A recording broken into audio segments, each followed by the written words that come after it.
মানুষ একদিন ঘন অন্ধকারে ছিল।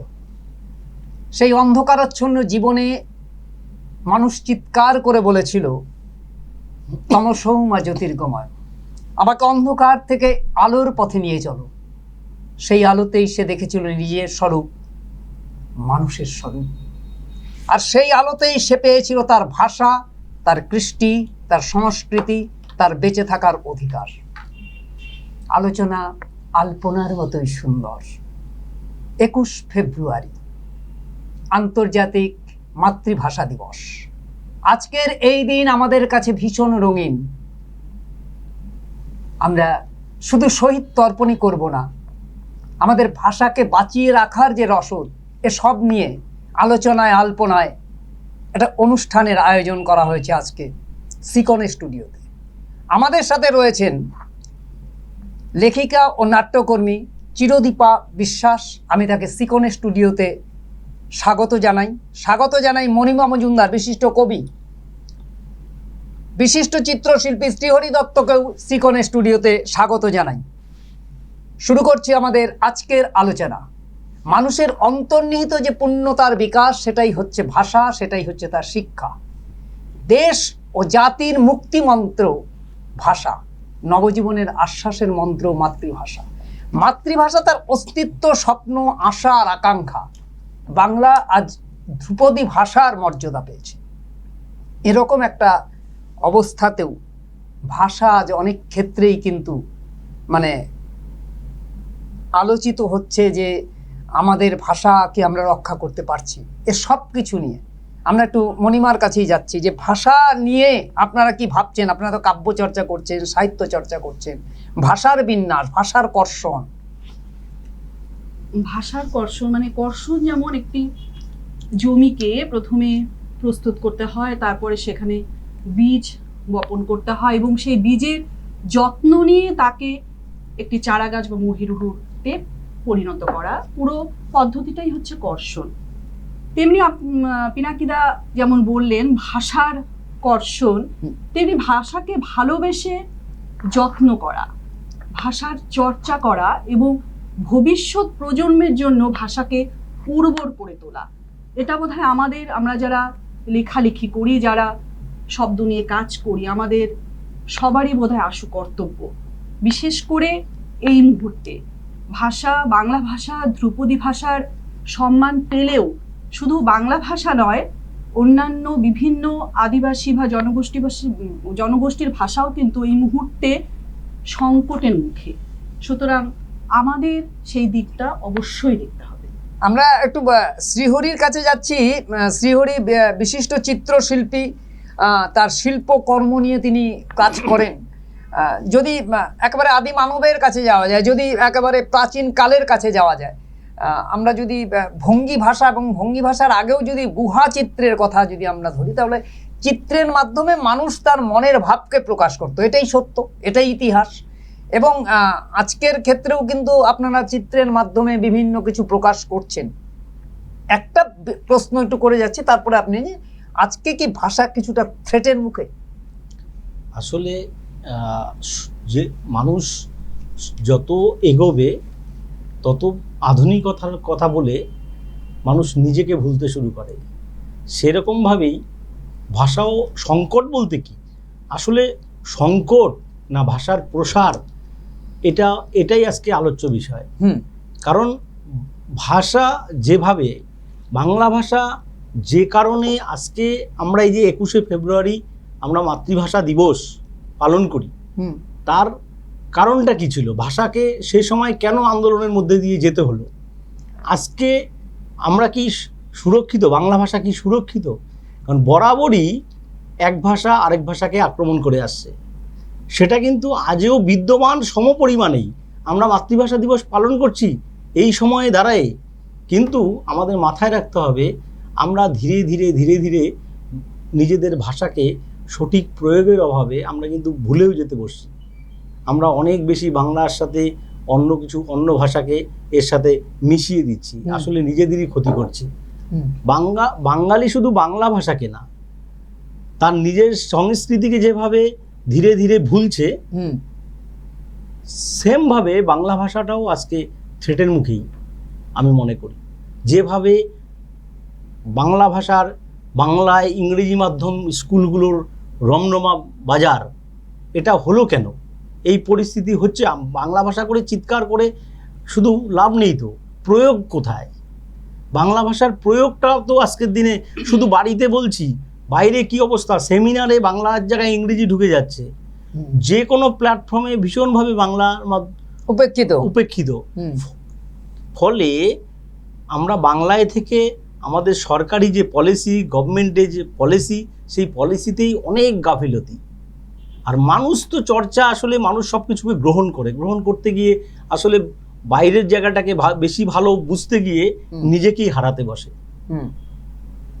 ফলে বাংলা ভাষার আজকে আলাদা করে চর্চা করে মানুষকে আবার মনে করিয়ে দিতে হচ্ছে যে আমরা কিন্তু বাংলা ভাষাটাকে উদযাপন করতে চাই।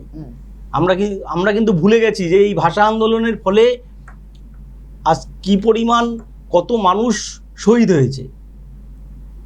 বাংলাদেশে শহীদ হয়েছে একটা টাইম, কিন্তু প্রথম তো আমাদের সেই বরাক উপত্যকাতেই প্রথম শহীদ হয় ভাষা, মহিলা শহীদ ছিলেন। হ্যাঁ, ফলে আমাদেরকে বুঝতে হবে, আমাদেরকে আবার একটা সংকটের জন্য, আমার তো যা ধারণা যে আমাদের নিজস্ব সংস্কৃতি, তার সাথে বাংলা ভাষাকে বাঁচানোর জন্য আবার একটা সামনে লড়াইয়ের দিকেই যেতে হবে। চিরতপে এই জায়গাটায় যে 21কে একটা ভুলিয়ে দেওয়ার মতো, মানে 21 ফেব্রুয়ারি, 21-এর উপরে তো আমাদের একটা আবেগ। 21 মানে আগে আমরা যখন ছোট ছিলাম 21-এ ভোট দিতাম আর কি। 21 মানে যৌবন।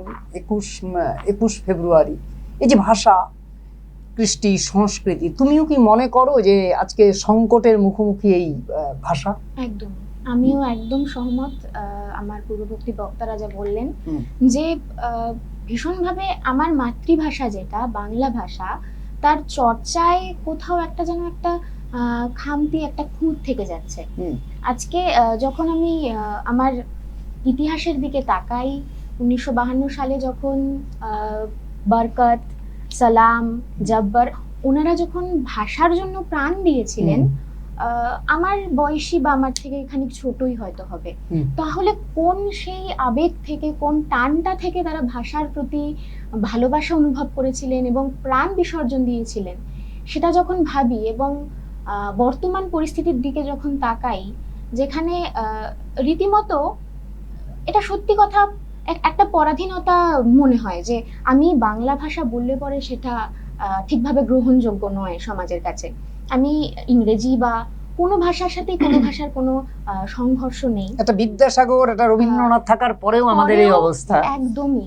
আমরা একটা উচ্চ শিক্ষার পর্যায়ে গিয়ে, আমি যদি বলি, আমি একটা সেমিনার, যেটা বললেন আমার পূর্ববর্তী বক্তা, যে আমি একটা পেপার প্রেজেন্ট করতে চাই আমার নিজের মাতৃভাষা এবং আমার রাজ্যে থেকে, সেটা অনেকটা নিচু চোখে দেখা হয়। তো আমার এটা খুব খারাপ লাগে যে এটা কেন হয়। আমি যদি নিজের ভাষায় নিজের কৃষ্টিকে তুলে ধরতে চাই, তাহলে পরে কেন হবে সেটা? তো এটা আরো বেশি করে চর্চা করা প্রয়োজন এবং উচ্চশিক্ষা মহলেও এটা প্রশ্রয় দেওয়া প্রয়োজন যে হ্যাঁ, নিজের ভাষায় চর্চা করো, অবশ্যই ইংরেজি থাকবে, অন্যান্য ভাষা চর্চা থাকবে, কিন্তু নিজের ভাষাটা ভুলে গেলে তো নিজের মাটি ভুলে যাওয়া, শেকড় ভুলে যাওয়া। মণিমা, আপনি কবিতা লিখছেন, কাব্য চর্চা করছেন, সাহিত্য করছেন, লিটিল ম্যাক করছেন, এই সমস্ত কিছুতে ভাষা কিন্তু একটা বড় বিষয় হয়ে দাঁড়ায়। এই সংস্কৃত কিন্তু এখন চর্চার অভাবে কিন্তু অবলুপ্ত। এবার বাংলার মধ্যেও নানা রকমের ভাবে ভাষার বিকৃতি বলুন। ভাষা তো শুধু একটা, আমরা যদি কলকাতাকে ধরি, কলকাতা যদি আমাদের রাজধানীকে ধরি, তো উত্তর কলকাতায় এলুম গেলুম খেলুম, অন্য দিকটায় দক্ষিণ কলকাতায় এসেছি, গিয়েছি, খেয়েছি। এই যে ভাষার যে পরিবর্তন, এই ভাষাটা কিন্তু তবুও আমরা একটা মান্য ভাষা তৈরি করেছি, যেটা আমাদের লেখ্য ভাষা। তো এই ভাষাটাও কি আপনারা মনে করছেন যে চর্চার কিছুটা মানে হচ্ছে, মানে অসুবিধা হচ্ছে চর্চার ক্ষেত্রে? মান্য ভাষার চর্চার ক্ষেত্রে? হ্যাঁ, মান্য ভাষার চর্চার ক্ষেত্রে মানে কি, মানে মান্য ভাষাটা চর্চা কি কম হচ্ছে, বা কিছু মানে কি বাংলা ভাষাটাই কি চর্চা কম হচ্ছে? আপনি মানে প্রথমেই যে কথাটা বললেন যে ভাষার বিকৃতি, আমি বলবো যে ভাষাকে যত বেশি ক্ষত বিক্ষত করা যাবে, যত বেশি চর্চা করা যাবে, যত বেশি ভাঙা যাবে, সেই ভাষা বোধহয় তত বেশি দিন টিকে থাকবে। ভাষাকে যদি আমরা ছেড়ে দিই, সেই ভাষাকে যদি নিয়ে আমরা নাড়াচাড়া না করি, সেই ভাষার কিন্তু অস্তিত্ব সত্যি আস্তে আস্তে চলে যাবে। আর যাদের যে মাতৃভাষা, সেই ভাষাতে চর্চা করার সুযোগটা কম, এটা ঠিক। মানে যেহেতু সরকারি এবং শিক্ষাক্ষেত্রে নির্দিষ্ট কিছু ভাষাতেই চর্চা হচ্ছে, এর জন্য বিভিন্ন আদিবাসী, আমার পত্রিকা ডাঙ্গরাই আদিবাসী ভাষা নিয়ে কাজ করেছে, টোটো, রাভা, সাঁওতাল, মেচ, তামাং, তাদের একটা নিজস্ব ভাষা আছে। আমি সেই গ্রামগুলোতে গিয়েছি, সেই পাড়াগুলোতে গিয়ে দেখেছি তারা বাড়িতেও নিজেদের মাতৃভাষায় কথা বলছে না। কোন ভাষায় কথা বলছে? যারা যে ভাষায় স্কুলে গিয়ে শিক্ষা লাভ করছে। এই প্রজন্মের মানুষ কিন্তু, এই প্রজন্মের ছেলে মেয়েরা নিজেদের মাতৃভাষায় কিন্তু কথা বলছে না। তা স্বাভাবিকভাবে তাদের নিজস্ব মাতৃভাষা তো সংকটে, তারা ইংরেজি বলছে, বাংলা বলছে, হিন্দি বলছে, কিন্তু সেটা কিন্তু আমাদের এই যদি দেখা যায়, আপনি রাজবংশী ভাষাই বলুন আর কামতাপুরি ভাষাই বলুন, তারা স্বীকৃতি চাচ্ছে ঠিকই, কিন্তু তারাও কিন্তু চর্চা করছে না। এটাই বলছিলাম, আমি যে ভাষাকে বহন করছি সেই ভাষাকে লালন করার দায়িত্ব কিন্তু আমার, একদমই আমার, আমাদের প্রজন্মের। আমি শুধুমাত্র কোনো সরকারের কথা বলতে পারবো না, তারা এই সুযোগ করে দিচ্ছে না। আমার নিজেকে চর্চা করতে হবে, আমার ভাষা আমাকে চর্চা করতে হবে। সেই ভাষাকে তুলে ধরার দায়িত্ব নির্দিষ্ট হবে সেই ভাষা গোষ্ঠী। একদম একদম। তাহলে ভাষা চর্চার ক্ষেত্রেও কিন্তু আমাদের একটা দৈন্যতা রয়েছে। একদম একদম। আসলে যেটা মণিমা বলতে গিয়ে বললো, যেটা খুব গুরুত্বপূর্ণ বিষয়, যে বাংলা ভাষা আসলে অঞ্চল ভেদে ভাষাগুলো, মাতৃভাষাগুলো চেঞ্জ হয়, পরিবর্তন, বিন্যাস হয়। আমরা যে জায়গাটাতে থাকি, কোচবিহার, কোচবিহারের নিজস্ব একটা ভাষা আছে, যে কামতাপুরি ভাষা বা কোচবিহারি ভাষা বা রাজবংশী ভাষা, যেগুলো বিভিন্ন নামে শোনা যাচ্ছে। কিন্তু আসলে আমরা লক্ষ্য করছি, আমার বেড়ে ওঠাটা গ্রামে। আমি ছোটবেলায়, আমি যেখানে বড় হয়েছি, আমার চারপাশে রাজবংশী লোকদেরই বাস, ঠিক আছে? আমি তাদের কোলে পিঠেই মানুষ হয়েছি, আমরা ওই ভাষাতেই কথা বলতাম। আমরা ওদের সাথে সাথে আমাদের যে গ্রামে যে জ্যাঠা, জেঠিমা, কাকুরা ছিল, তাদের সাথে কথা বলতে গিয়ে রাজবংশী ভাষাতে, এবং আমি পারিও ভাষাটা বলতে। আমি মোটামুটি 60% পারি। এখন পরিস্থিতি, চর্চা কম বলে, কিন্তু এই যে ভাষার, নিজেরা যদি ভাষার চর্চাটা না করি, তাহলে শুধু ভাষাটা ধীরে ধীরে ধীরে ধীরে ওই যেটা হয় আর কি, এই সুযোগগুলো নিয়ে নিজেরা চর্চা করি না, কিন্তু ধীরে ধীরে রাজনৈতিক লোকগুলো এগুলোর জায়গা থেকে ইস্যু করবে, আর সেই ইস্যুটার আমরা ওর মধ্যে ঢুকে যাব। কিন্তু সত্যি কথা যেটা, যে নিজের মাতৃভাষাকে বাঁচানোর জন্য আজকে 21শে ফেব্রুয়ারি যে ভাষা আন্দোলনটা আমরা যে উদযাপন করি, সেটা অ্যাকচুয়ালি মাতৃভাষা দিবস। মানে যে যেখানে যে ভাষায় কথা বলে, সেই মাতৃভাষা যে যার ভাষা, কিন্তু আমরা ধীরে ধীরে দেখতে পাচ্ছি আমরা সেটা করছি না। এবং সেটা তো করছি না, সেটা ওই যে ও বললো, ভাষাকে যদি আঘাত না করা যায়, ভাষা, এটা শুধু ভাষা না, যে কোনো, আমি ভিজুয়াল মাধ্যমে প্র্যাকটিস করি, একটা ছবি, ছবির মধ্যে দিয়ে। আজকে ছবি, সেই গুহা চিত্র থেকে শুরু করে, সেখান থেকে শুরু করে আজকে ছবি যেখানে এসে দাঁড়িয়েছে, ফলে ভাষা আবিষ্কার হয়েছিল কেন, মানুষ কখন ভাষার প্রয়োজন মনে করলো? আসলে ভাব বিনিময়ের জন্যই তো। ফলে ভাব বিনিময় যখন মানুষ চেষ্টা করলো, প্রথম যেভাবে কথা বলতো তাতে অনেক কষ্ট হতো, ধীরে ধীরে এটাকে আরো উন্নত করার জন্য আজকে এই জায়গায় এসে দাঁড়িয়েছে। ফলে ভিজুয়াল প্র্যাকটিসটাই প্রথম প্র্যাকটিস। আজকে যে অক্ষর, এই যে মণিমারা লেখে, আমরা লিখি, লেখালেখি করি, এটাও তো একটা ভিজুয়ালি। প্রথম তো ভিজুয়াল, তারপরে তো অক্ষরগুলো আমরা শিখেছি, যেটা ক, খ, এ, বি পরে শিখেছি। আসলে তো ওটা একটা ছবি। ফলে এই ভিজুয়াল প্র্যাকটিসের জায়গা থেকে অক্ষর প্র্যাকটিস এই যে জায়গায় আসলো, সেই জায়গাটা ধীরে ধীরে উন্নতি হবে আঘাতের ফলে, পরীক্ষা নিরীক্ষার মধ্যে দিয়ে, এটাই আমরা জানি। কিন্তু থ্রেডটা আমাদের অন্য জায়গায়। থ্রেডটা আমাদের কোথায়? থ্রেডটা হচ্ছে যে আমি যে ভিজুয়াল মাধ্যম থেকে আজকে যখন আমি কাজ করছি, সেখানে আমার এই মাধ্যমটাকে আরও ভীষণভাবে আঘাত করছে কারা? যারা অনেক বেশি শক্তিশালী, যেমন ইংরেজি ভাষা সারা পৃথিবী জুড়ে মানুষ ব্যবহার করে, আমরা ভারতেও ব্যবহার করি, আন্তর্জাতিক স্তরে মান্যতা পেয়েছে। কিন্তু আমার নিজের ভাষাটা যদি আমি হারিয়ে ফেলি, তাহলে যে আমার অস্তিত্বটা ধীরে ধীরে সংকটের মুখে পড়ে যাবে, এই জায়গাটা ভুলে গেলে চলবে না। এই ইংরেজি ভাষা থাকবে, তার সাথে আমার ভাষাটাকেও যুক্ত করতে হবে। বাংলায় একটা অ্যাপ্লিকেশন দিলে সেটা গ্রহণ করতে হবে, ইংলিশে অ্যাপ্লিকেশন দিলে গ্রহণ করতে হবে। সরকারি প্রাধান্য কোথায় হারিয়ে যাবে? সামনের জেনারেশন, আমাদের যে পূর্ব যে যারা ছিল বা যারা আসবে, তাদের জন্য তো ভাষাটাকে সংরক্ষণ করতে হবে। তারা যেন এই ভাষাটার সঠিক প্রয়োগ করতে পারে, এটা নিয়ে কথা বলতে পারে। কিন্তু এই যে আমি বলছিলাম না, যে এই পরিস্থিতিটা তৈরি করা হবে এমনভাবে বা করা হচ্ছে, যে ধীরে ধীরে আমার বাড়িতে আমি যতটুকু বলবো, আজকে আমার ছেলের কথা আমি বলি, নইলে পরে এটা এই আলোচনায় আমার একটা প্রশ্ন থেকে যাবে আমার উপরই। আমার ছেলে ইংরেজি মাধ্যমে পড়ে। কেন পড়ে? কেন ছেলে ইংরেজি মাধ্যমে গেল? কেন আমি বাংলা মিডিয়ামে পড়লাম? আমি নিজে বাংলা মিডিয়ামে পড়ে বড় হয়েছি এবং আমি তাতে আমার কোথাও অসুবিধা নেই। কারণটা হচ্ছে আজকের এই সময়কে ধরতে গিয়ে মনে হচ্ছে এই যে সমস্ত দিকে যে একটা দৌড়, সেই দৌড়ে আমার ছেলেটাকে যদি না দেওয়া যায় ইংলিশ মিডিয়ামে, তাহলে মনে হচ্ছে কোথায় যেন আমরা পিছিয়ে পড়ব। তার কারণ হচ্ছে বাংলা মাধ্যমের স্কুলগুলোর অবস্থা ভীষণ খারাপ। তার সাথে পাল্লা দিতে গিয়ে আজকে ইংলিশ মিডিয়ামগুলো যেভাবে বাড়ছে, ফলে ওই যে আমার মনের মধ্যে ভয় যে ইংলিশটা না পড়লে বুঝি ছেলেটা পিছিয়ে যাবে, আমি তো থাকবো না, ফলে ওকে তো একটু এগিয়ে দিয়ে যাবে, বাবা মানেই তার ছেলের এগিয়ে দেওয়ার কথা ভাববে। এই ভাবনাটা ভাবতে গিয়ে প্রত্যেক বাবারাই দিচ্ছে। কিন্তু প্রশ্ন আমি নিজেকেও করি, কিন্তু নিজেকে যখন প্রশ্নটা করি, তার সাথে এটা জুড়ে যায়। আসলে আমার কাছে যদি অপশনটা থাকতো যে বাংলা মাধ্যমে আমার ছেলেটা অফিসে গিয়ে ঠিকঠাক কাজ করতে পারবে, তাহলে আজকে আমাকে এই ভাবনাটা ভাবতে হতো না, তার সাথে পরিকাঠামো ঠিক থাকলে।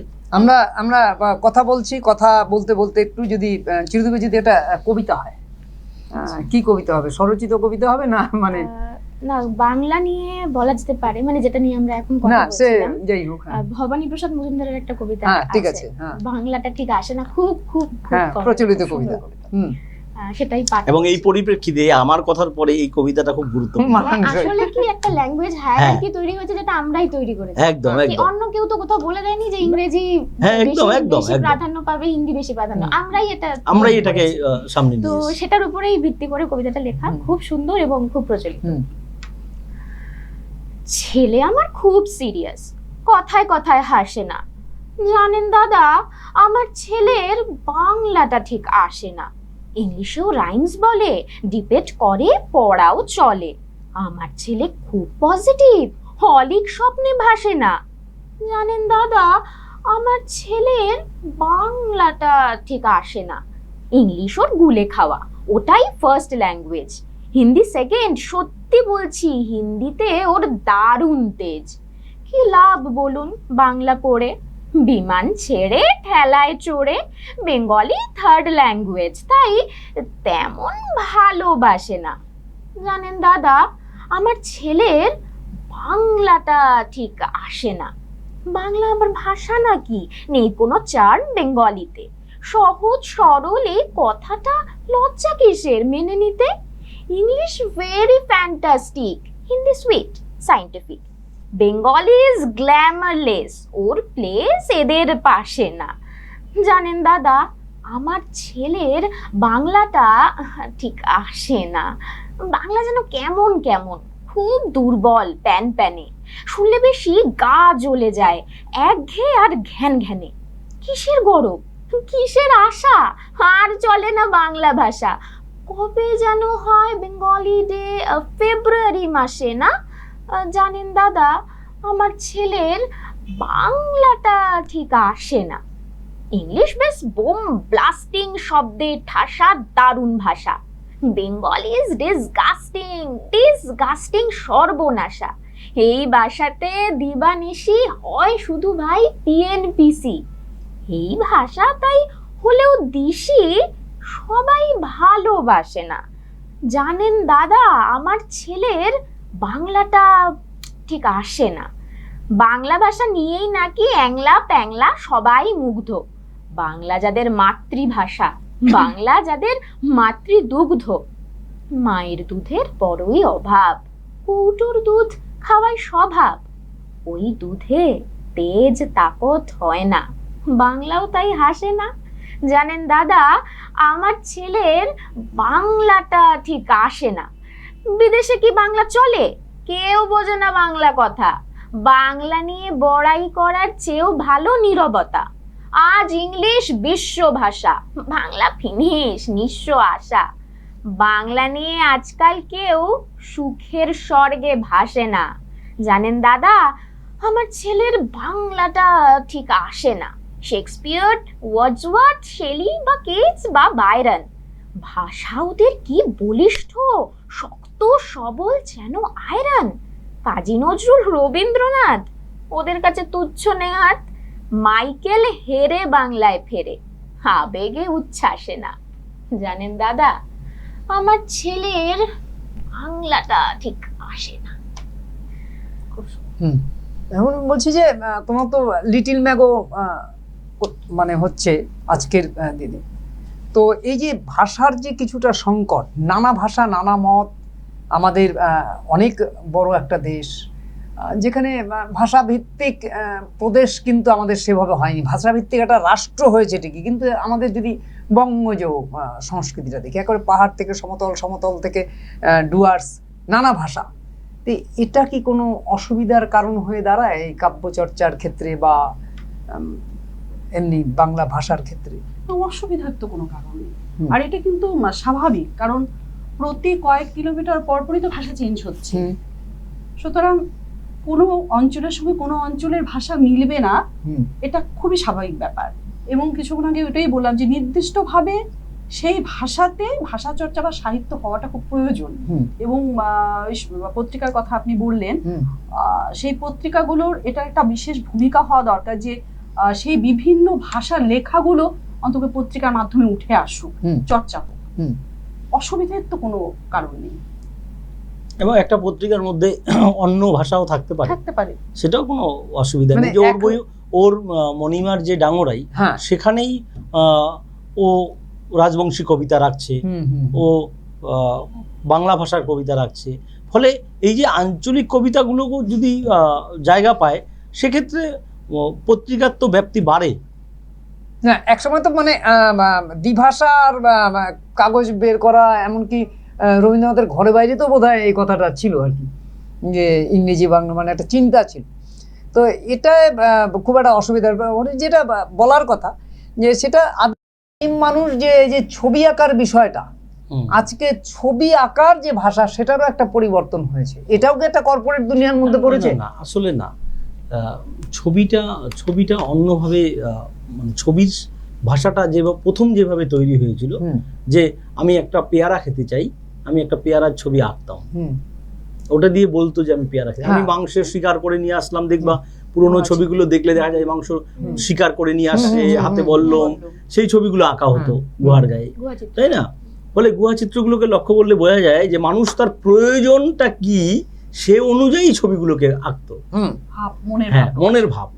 আজকে যেটা হয়েছে, তখন যে প্রয়োজনের সাথে ছবিগুলো আঁকতো, আজকে প্রয়োজন হয়েছে কি, আজকে মানুষ তার গভীর মনের ভিতরে যে ছবিগুলো আছে, সে ছবিগুলো দেখিয়ে কমিউনিকেট করার চেষ্টা করে মানুষের সাথে। এই যে যেখান থেকে অ্যাবস্ট্রাক্ট, যেখান থেকে বিভিন্ন এই ছবিতে বিভিন্ন ইজমের পরে তো এগুলো আসে, এক একটা আন্দোলন, এক একটা ছবির এক একটা সময় মানে এক একটা আন্দোলন। ফলে এই ছবির মধ্যে যে পরিবর্তনগুলো আসছে, ভাষাতে যে পরিবর্তনগুলো আসছে, পরিবর্তন ভাষাতে আসবে, ভাষাকে আঘাত করবে, ভাষা, নতুন ভাষা তৈরি হবে। বাংলাতে প্রচুর নতুন ভাষা ঢুকছে, এর সাথে মিশে কিছু ইংরেজি ভাষা ঢুকছে, এতে ভাষার ব্যাপ্তি ঘটছে, তাতে কোনো অসুবিধা নেই। অসুবিধাটা হচ্ছে আমি যেখানে যে ভাষায় কথা বলছি সেটা ব্যবহার করছি। আজকে যদি আমি ছবি বাদ দিয়ে, আমি যেহেতু ভিজুয়াল প্র্যাকটিসটা করি, আমার ভিজুয়াল প্র্যাকটিসের মধ্যে দিয়ে মানুষকে কমিউনিকেট করার চেষ্টা করি। আমার ছবির মধ্যে যে ভাষায় আমি আঁকি ছবি, মানুষ সেটা বুঝুক বা সেটাকে বোঝানোর চেষ্টা করি ছবির মধ্যে দিয়ে। তার মানে কি, মানুষকে কমিউনিকেট করা ছবিটার সাথে, অর্থাৎ ওই ভাষাটা যদি মানুষ বোঝে, ফলে ছবিরও সময়ের সাথে দাবি অনুযায়ী, সময়ের দাবি অনুযায়ী শিল্পী তার দেখাটাকে তার ক্যানভাসে প্রতিস্থাপন করে, এর মধ্যে দিয়েই মানুষ কমিউনিকেট করে। মনে হয় বুঝি এই ভাষাতেই নিতাই গোরা নাকি ভক্তি ধারা এনেছিল, তাই তো বলা হয় কবির বলে। তা আপনি তো কবিতা চর্চায় দেখি, একটু কবিতা শুনি, একটা স্বরচিতের কবিতা শুনি। আচ্ছা, আমার কবিতা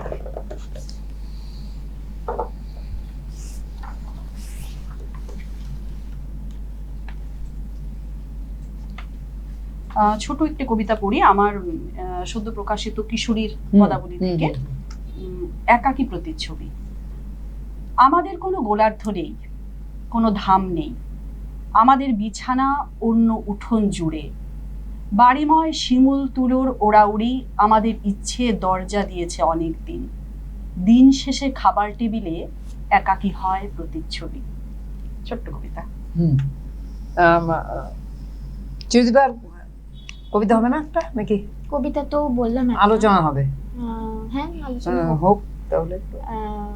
কি বিষয় আলোচনা? আমরা যেটা বলছি আজকে ভাষার কর্ষণ, মানে বিষয়টা আজকের আলোচনার মূল ভিত্তি, মূল বিষয় যেটা হচ্ছে ভাষা কর্ষণ। তো এতক্ষণ যেটা হচ্ছিল বা চলছে এখনো, আমি একদমই নতুন জেনারেশনের প্রতিনিধি হিসেবে, কারণ নবযৌবনের দূত, আমি লেখালেখি বা যেই করি টপিকটা আমাকে অনেকেই প্রশ্ন করে যে এই টপিকই কেন ঘুরে ফিরে আসে, জেনজি বা জেনজি লিঙ্গ, আমরা সেই জায়গায় আসতে চাই। আমি সেই জায়গাটা নিয়ে কথা বলছি। মানে ভাষা চর্চার মধ্যে আজকাল যেটা আমি খুব বেশি করে লক্ষ্য করি, মানে অভাব লক্ষ্য করি, সেটা হচ্ছে আমাদের, আমি নিজের কথা বলতে পারি, খুব বেশি তো বড় হয়ে যায়নি, কিন্তু পিছনে ফিরে তাকালেও আমি যদি নিজের অভিজ্ঞতা আমি এখানে বলতে আমাকে বলা হয়, তাহলে আমার বাড়িতে শুরু হয়েছিল প্রথমে বাংলা ভাষার প্রতি আমার টানটা। আমি যদি সুবোধ সরকারের দুটো শব্দ ধার করে নিয়ে বলি যে বাংলা আমার চোখের কাজল, বাংলা আমার রুটি, বাংলা আমার পায়ের ঘুঙুর, মানে আমার সমস্তটা নিয়েই বাংলা ভাষা। এবং পরবর্তীতে যখন বড় হই অন্যান্য ভাষা এসে যুক্ত হয়, তো প্রত্যেকটা ভাষাই মায়ের মতো, তাই কোনো মায়ের সঙ্গে কোনো মায়ের কোনো বিরোধ থাকতে পারে না।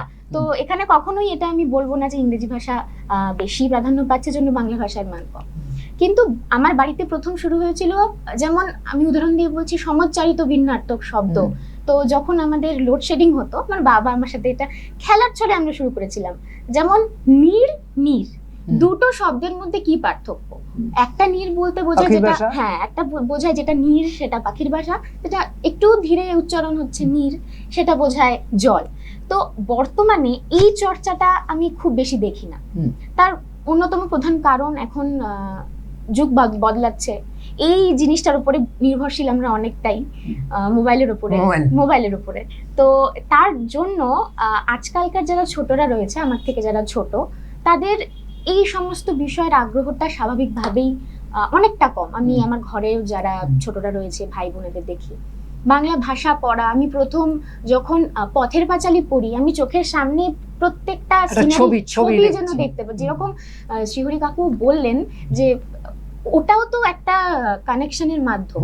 তো আমি যখন পড়তাম, হ্যাঁ, একদম যেভাবে অপু দুর্গা দৌড়ে যাচ্ছে, আমি যখনই কাশবন দেখি আমি যেন অপু দুর্গাদের দেখতে পারি। তো ভাষা, সাহিত্য এবং সংস্কৃতি সমস্তটা মিলে আমাদেরকে মানুষ হিসেবে তৈরি করে। তো আমার মনে হয় প্রত্যেকের বাড়িতে একদম ছোট অবস্থায়, যখন অঙ্কুরিত অবস্থায় থাকে একটা ছোট্ট বাচ্চা, একটা ছেলে বা মেয়ে, তার সামনে একটা আনন্দমালা দেওয়া হোক, ছোট ছোট ছোট শুকতারা দেওয়া হোক, যেটা দিয়ে তাদের একটা ইন্টারেস্ট গ্রো করবে। এবং ধীরে ধীরে ধীরে ধীরে তাদের লিখতে বলা হোক, যে একটা ছোট্ট 4 লাইনের একটা কবিতা লেখো, যেরকম ভাবে আমি বড় হয়েছি। আমি এর চেয়ে বেশি কিছু তো বলার মতন নেই, আমার যতটুকু অভিজ্ঞতা আমি সেটাতেই বলছি। তো এভাবে যদি হয়, তাহলে আমার মনে হয় যে বর্তমানে ভাষা চর্চা নিয়ে যেই সমস্যাটা আমরা সম্মুখীন হচ্ছি, যে একটা বাংলা শব্দ বা একটা বাংলা পংক্তির মধ্যে 2-3টে করে হিন্দি, ইংরেজি সবগুলো মিশিয়ে একটা বা ইংলিশ টাইপের একটা অন্য রকমের, সেটা শুনতে অবশ্যই খুব উৎকট টাইপের লাগে। পুরোপুরি বাংলায় বলো, না হলে পুরোপুরি ইংরেজিতে বলো, না হলে পুরোপুরি হিন্দিতে বলো। হ্যাঁ অবশ্যই 2-3টে, যেমন আমরা কাপ প্লেটের বদলে তো পেয়ালা পিরিচ বলবো না সবসময়, সেটা শুনতে কাপ প্লেট। হ্যাঁ কাপ প্লেট, এটা আমাদের একটা যেটা চেয়ার বললেন, টেবিল। হ্যাঁ এগুলো ঢুকে গেছে আমাদের হুম। ডিকশনারিতে হুম। নতুন নতুন করে। তো তো বাংলা ভাষার চর্চাটা একদম ছোট্টবেলায় ঘরে বাড়িতে। খেলার ছলে শুরু ঘর করা থেকে উচিত, শুরু হোক, ঘর নিজের। থেকে শুরু হোক। অনিমা, একটা কথা বলছিলাম যে আজকের এই সময়ের প্রেক্ষিতে আজকে আমাদের মানে আমাদের হাতে চলে এসছে ফোন, মানে এটা সময় এবং যুগের দাবি, কিন্তু তার মাঝে আমরা সেটা চর্চা করতে করতে এমন একটা উদ্ভট ভাষার সৃষ্টি হচ্ছে বা হয়েছে, যে ওই সাংকেতিক চিহ্ন দিয়ে যে ভাষার বা ইংরেজিটাকে বাংলা, বাংলাটাকে ইংরেজি, এটা বলতে পারে। এটা এটা একটু যদি বিশ্লেষণ হয় এটা বলো, বোধহয়- মানে সবাই বলবে। হ্যাঁ হ্যাঁ হ্যাঁ না না সত্যি, এটা ওই চিরদীপা কিছুক্ষণ আগে বলছিল হুম। জিনজি আর যে কি। হ্যাঁ হ্যাঁ এটা আমাদের পক্ষে আমি নিজে ব্যক্তিগতভাবে বুঝতে পারি না। হুম। একদম পরিষ্কার অর্থে যদি এই ভাষায় কেউ লেখা আমার সামনে মানে আসে, ইউটা ইউ হচ্ছে না, এখন হ্যাঁ, ইউ, হুম, শুধু ইউ। হ্যাঁ অনেক কিছুই হয়তো সময় কম সবার হাতে, হ্যাঁ। গুড নাইট বুঝতে পারবো লেখার না। সময় নেই, হ্যাঁ GN8। এটা হয়তো সময়ের দাম। হ্যাঁ হ্যাঁ ওই যে কিছুক্ষণ আগে আলোচনায় উঠে এলো বাংলা ভাষার বিবর্তন, হুম। সংস্কৃত প্রাকৃত মাগধীর সঙ্গে মিলে যেটা বিবর্তনে হয়েছে আর কি, সেই পরিবর্তনটা বোধহয় আজকে আমাদের এখানে নিয়ে এসছে, সেখানে ইংরেজিও আর চলে এগুলো এসছে। কিন্তু খুব ইজিলি আমরা মেনেও নিচ্ছি। হ্যাঁ হ্যাঁ, মেনেও নিচ্ছি। কারণ হচ্ছে কি, ওই যে ও যেটা বললো যে ওই যে লিখতে গিয়ে সময়, মোবাইলে আমি কিভাবে মেসেজ করছি, টেক্সট করছি, সেটা কিন্তু একটা আলাদা পদ্ধতি, আলাদা মোবাইলটাকে যেভাবে ব্যবহার করছি ওই কথাগুলো ওইভাবেই ব্যবহার করছি। হুম। একদম। বাড়িতে কেউ কিন্তু গুড নাইট বলতে গিয়ে শুধু এইট বলে দিচ্ছি না, ও শুধু এইটও গুড নাইট হচ্ছে এখন। হুম। তো যার Good ফলে ওইটা একটা আলাদাভাবে ব্যবহার হচ্ছে সেভাবে। না, এটা আস্তে আস্তে আমাদের মধ্যে ঢুকে যাচ্ছে তো। হ্যাঁ, এটা আমাদের মধ্যে ঢুকে যাচ্ছে, এবং ঢুকে যাক, এতে হ্যাঁ। কোনো অসুবিধা নেই। অসুবিধা নেই। আচ্ছা। অসুবিধাটা হচ্ছে যে আমি এটার ব্যবহারটা সবকিছুরই তাই, এই মোবাইলটা আমাদেরকে ভালোর জন্যই আনা হয়েছে, সে তো ঠিকই। বিজ্ঞানের আশীর্বাদ। হ্যাঁ, অপব্যবহারটা কিন্তু বেশি। আমি কতটা ব্যবহার করব, কতটা করব না, সেটা তো নিজেকেই তাহলে ঠিক করতে একটা হবে। উপসমাজের মননকালীন আক্ষেপ এটা নয় ভাষার ক্ষেত্রে। না না না বাবু, আমি তো বললাম তো, ভাষার ক্ষেত্রে কোনো অসুবিধাই নেই। হুম। কারণ এটা যদি অসুবিধা হয় তাহলে অনেক কিছুই আমাদের অসুবিধার মধ্যে সামনে পড়তে হবে। কারণ আজকে মোবাইল আসছে, মোবাইল নিয়ে আমাদের একরকম চিন্তা ছিল, আজকে এআই আসছে। AI, একদম। এখন পড়ছে না, টিচার লাগছে না, হুম। বলছে এআই কে ওই চ্যাট জিপিটিতে বলে দিলে সব বলে দিচ্ছে। Comment দিলেই হয়ে যায়। কমেন্ট দিলেই সব বলে দিচ্ছে আমাকে কি বলতে হবে। হুম। আমি তো ইদানিং শুনতে পাচ্ছি যে আমি আমার বন্ধুর সাথে কি আচরণ করব, আমি কাকে কি বলবো, সেটাও চ্যাট জিপিটি লিখে দিচ্ছে। জিজ্ঞেস করলে যে আমি ওকে কি বলবো, ও লিখে দিচ্ছে।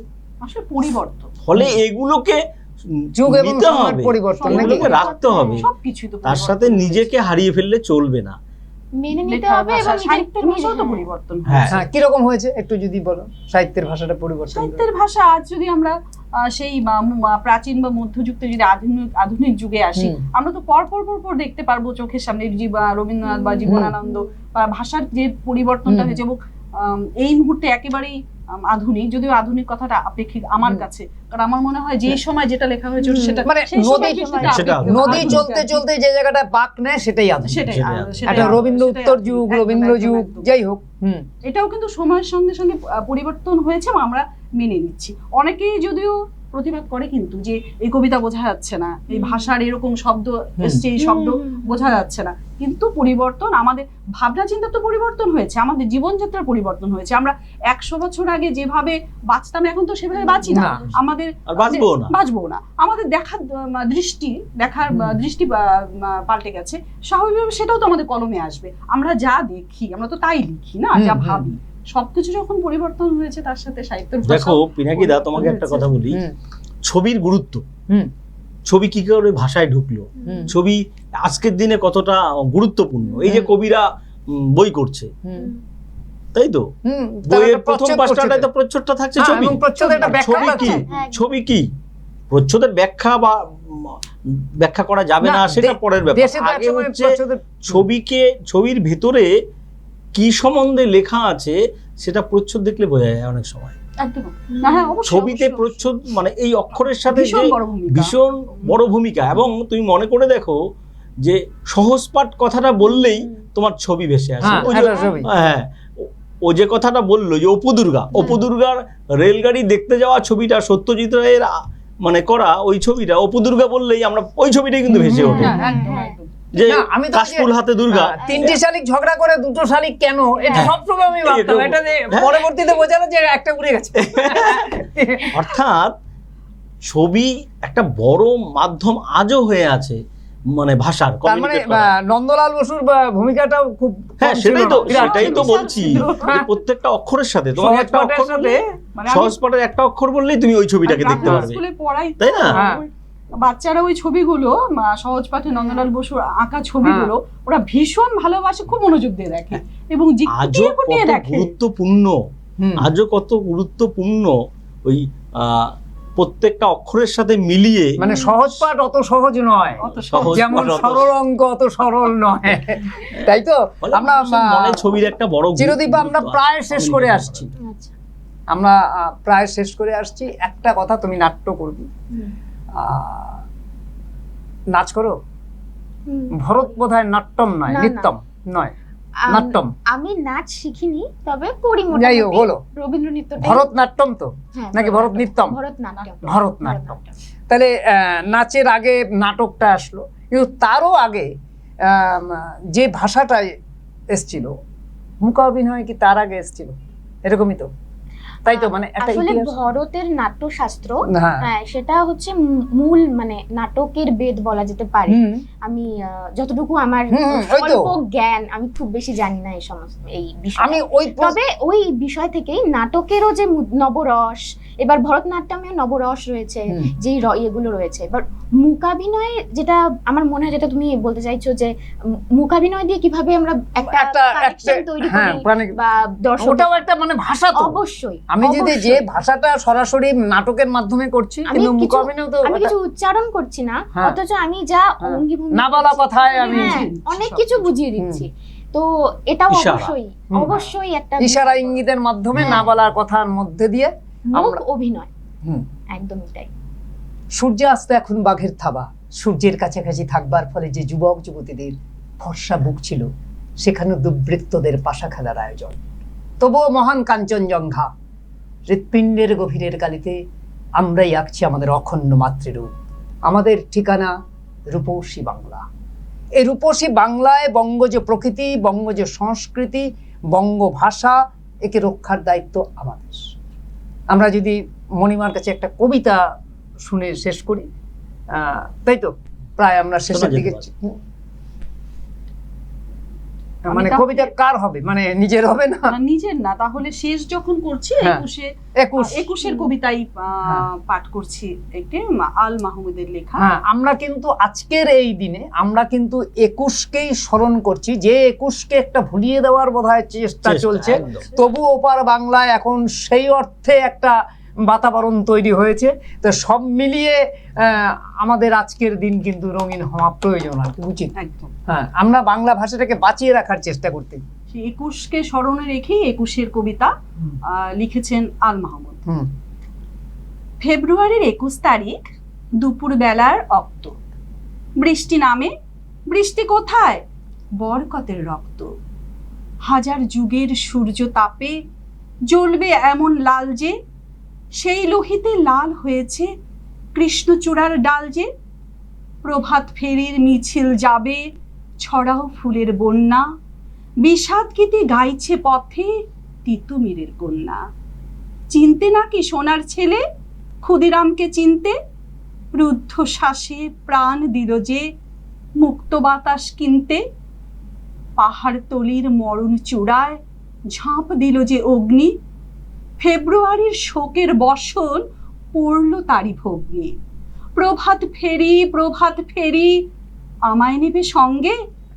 বাংলা আমার বচন, আমি জন্মেছি এই বঙ্গে। বাংলা আমার বচন, আমি জন্মেছি এই বঙ্গে। আজকে 21 ফেব্রুয়ারি ভাষা শহীদদের আমরা স্মরণ করলাম। ভাষা দিবসকে আরো বেশি প্রাণবন্ত কিভাবে করা যায়, সকলে মাতৃভাষা আমাদের বাংলা ভাষাকেও কিভাবে আরো সমৃদ্ধি মানে পথে নিয়ে আসা যায়, আমরা কতটা কি করতে পারি, এ সব নিয়ে আজকে আলোচনা হলো। আলোচনা তো শেষ করতে হয় একটা সময়, বেজে ওঠে সময়ের ঘড়ি।